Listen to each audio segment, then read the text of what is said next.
Ada beberapa perkara korang sebagai owner, kalau korang overhaul motor, tak nak korang kena tukar walaupun korang rasa tak nak tukar. Contoh, kalau korang dah overhaul, mestilah tukar minyak hitam. Padahal korang datang tu tak nak tukar minyak hitam. Korang hanya nak overhaul, nak selesaikan masalah yang cala ke, yang makan ke, yang bunyi ke, betul tak?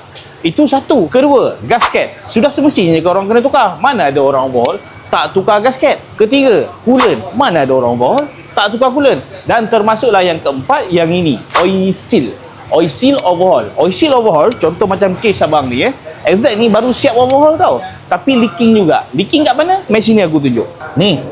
Kau perasan tak benda ni? Ini lubangnya untuk clutch lever. Clutch lever ni ada kaki pergi pegang kepada clutch punya kabel. Clutch kabel pergi ke atas sini. Dekat korang punya clutch kabel kan?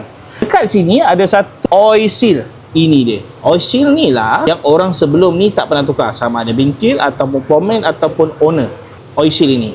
Kesannya apa? Dah siap overhaul tapi keluar minyak hitam dekat sini. Kan penat tu 2-3 kali kerja. Semoga bantu. Standard saja. Bye-bye.